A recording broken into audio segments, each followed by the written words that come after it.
la vidéo, veille à mettre un casque ou bien des écouteurs. Bonne vidéo à toi. Un épisode riche en émotions et en révélations. Bienvenue l'ami. Sur la chaîne d'Okami-san ASMR, je suis content de te retrouver aujourd'hui pour te parler de l'épisode 9 de l'attaque des titans. Après la mort de Sacha dans le dernier épisode, un mot résumerait justement celui-ci. C'est le mot lien. Les liens qu'on a les uns avec les autres peuvent être quelque chose de fragile, comme le groupe de Yelena qui trahit les mares, mais pour vérifier la résistance de ce lien, il faut creuser jusqu'à son origine. Et on apprend que le pays de Yelena a été justement conquis par les mares par le passé, et où ils ont été forcés de rejoindre leur camp. Grandit ainsi un sentiment de haine, créant un nouveau camp, les Anti-Mares. À la tête de ce mouvement, le fameux titan bestial, aussi connu sous le nom de Sig Jäger. Et oui, celui qui était respecté par certains mares avait apparemment lui aussi en tête de faire tomber ce pays, comme le voulait son père, jadis. Il aurait finalement hérité de sa volonté. Un lien supplémentaire voulu se créer avec les Anti-Mares et les gens du paradis, mais de simples renseignements, du matériel tel que les armes ou les seringues et de la main-d'œuvre pour remporter la bataille ne suffira pas à rassurer nos héros qui restent toujours méfiants. Surtout pour notre très cher Rivaille qui a perdu pas mal d'hommes au combat, et surtout son meilleur ami Erwin à cause de Sig.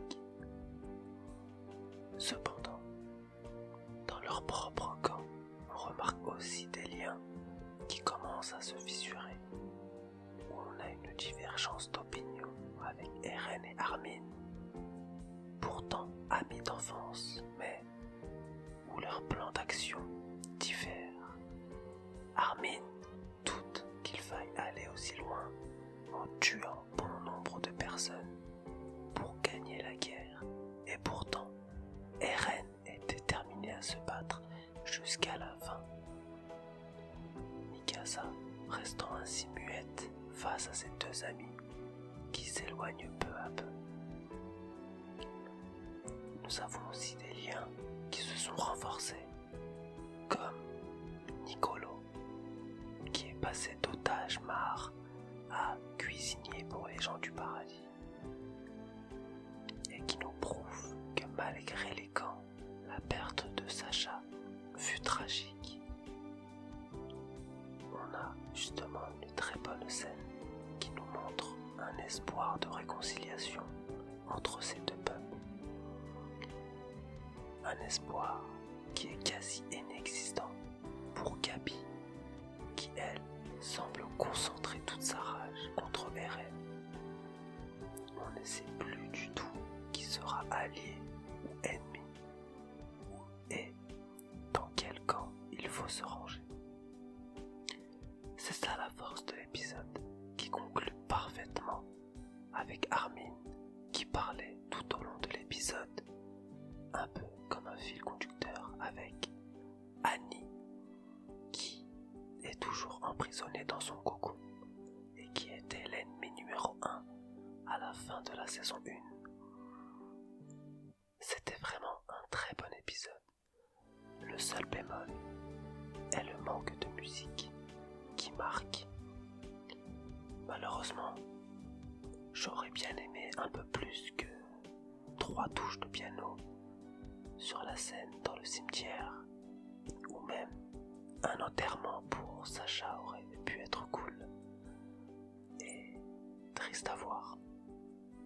En plus, moi qui lis le manga, j'étais un peu perturbé car certaines scènes manquaient, mais sûrement car ils les montreront dans le prochain épisode. Vous pouvez le remarquer quand vous voyez la conversation de Zeke et Rivai qui sont dans la calèche. Puis, à la fin de l'épisode, Rivai n'a plus les mêmes habitudes. N'a plus les mêmes habits et est sur un cheval. Tu constates le trou dans la raquette. Tu me diras dans les commentaires si tu avais remarqué ce détail. En tout cas, j'attends la suite avec impatience et je vais te laisser ici pour ce soir. N'hésite pas à me donner ton retour en commentaire ou à aimer la vidéo. En tout cas, le loup de l'ASMR te souhaite une bonne continuation. À très bientôt sur la chaîne d'Okami-san ASMR.